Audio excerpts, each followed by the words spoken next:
Program Digital Kolaboratif 2025 diselenggarakan oleh Perguruan Tinggi, pengusul Program Hukum Bisnis Institut Teknologi dan Bisnis Maritim Balikdiwa, dan mitra Program Studi Hukum Bisnis Universitas Negeri Makassar dengan mata kuliah Hukum dan Etika Bisnis dengan materi. Topik 1. Menganalisis gambaran umum persaingan usaha. Topik 2. Aspek positif dan negatif monopoli persaingan usaha. Topik 3. Penegakan hukum dalam persaingan usaha.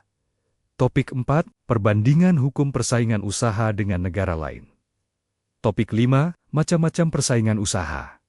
Topik 6. Kegiatan yang dilarang dalam Undang-Undang Persaingan Usaha.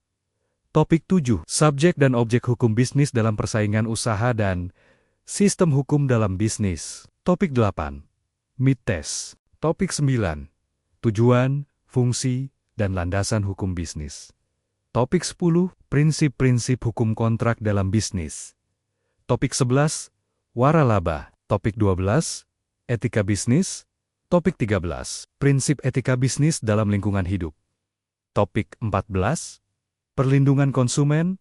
Topik 15. Penyelesaian sengketa bisnis dan hak kekayaan intelektual. Topik 16. Final test. Mari kita mulai pembelajaran.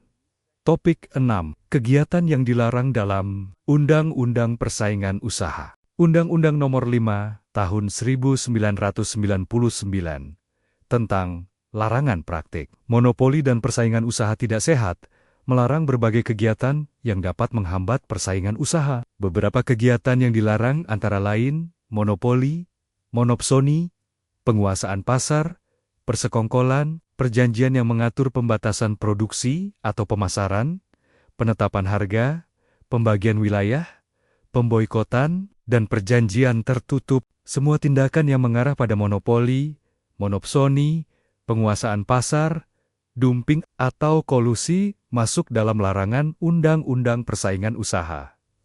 Undang-undang ini bertujuan untuk memastikan persaingan yang sehat, melindungi konsumen, dan menciptakan pasar yang efisien serta adil bagi semua pelaku usaha. Berikut adalah rangkuman kegiatan yang dilarang berdasarkan Undang-Undang Nomor 5 Tahun 1999, sebagaimana diubah oleh Undang-Undang Cipta Kerja mengenai praktik monopoli dan persaingan usaha tidak sehat. 1.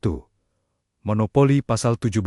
Pelaku usaha dilarang menguasai produksi dan atau pemasaran barang atau jasa yang dapat menyebabkan monopoli atau persaingan usaha tidak sehat.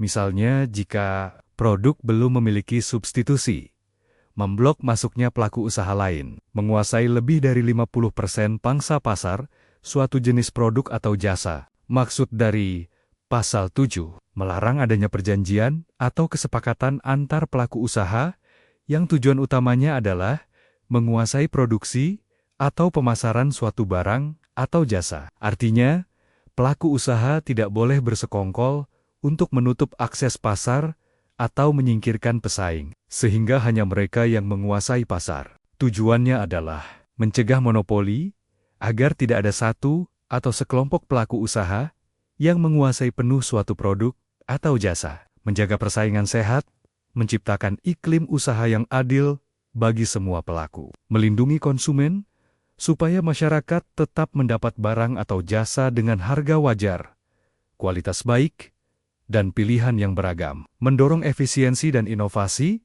persaingan sehat, membuat pelaku usaha terus meningkatkan mutu dan menekan biaya produksi. Kedua, monopsoni Pasal 18. Dilarang menjadi pembeli tunggal atau menguasai penerimaan pasokan barang atau jasa di pasar tertentu apabila mengendalikan lebih dari 50% pangsa pasar tersebut. Maksud Pasal ke-18, melarang praktek monopsoni, yaitu kondisi ketika hanya ada satu pembeli utama atau pembeli yang dominan dalam suatu pasar, sehingga pemasok atau penjual tidak punya alternatif lain selain menjual kepadanya. Fokus larangan adalah bila pembeli tersebut menguasai lebih dari 50% pangsa pasar, berarti ia bisa menentukan harga, jumlah, atau syarat-syarat transaksi secara sewenang-wenang. Tujuannya, mencegah penyalahgunaan posisi dominan pembeli, agar pembeli tunggal tidak menekan harga terlalu rendah kepada pemasok. menjaga keseimbangan hubungan dagang, supaya pemasok atau penjual tetap punya posisi tawar yang sehat terhadap pembeli besar. Melindungi pelaku usaha kecil dan menengah UMKM. Mereka tidak dipaksa menjual dengan harga merugikan, hanya karena ada satu pembeli dominan. Menjamin persaingan usaha yang sehat, dengan mencegah pembeli tunggal mengendalikan alur distribusi barang atau jasa. Perlindungan konsumen secara tidak langsung. Kalau pemasok ditekan harganya, bisa berdampak pada menurunnya kualitas barang atau jasa yang sampai ke konsumen. 3. Penguasaan pasar. Pasal 19. Dalam pasal ini terdapat larangan terkait praktik penguasaan pasar yang mencakup menolak atau menghalangi pelaku usaha tertentu masuk ke pasar, menghalangi konsumen atau pelanggan dari berhubungan dengan pesaing, membatasi distribusi atau penjualan barang atau jasa, melakukan diskriminasi terhadap pelaku usaha tertentu. Keempat, dumping, harga predator pasal 20 dan 21, pasal 20. Pelaku usaha dilarang menjual dengan harga sangat rendah atau rugi, bertujuan menyingkirkan pesaing dari pasar bersangkutan. Pasal 21, larangan menetapkan biaya produksi atau komponen harga secara curang yang mendistorsi persaingan. Kelima, persekongkolan pasal 22 dan 24. Dilarang melakukan kesepakatan dengan pihak lain untuk secara tidak sehat memengaruhi pasar.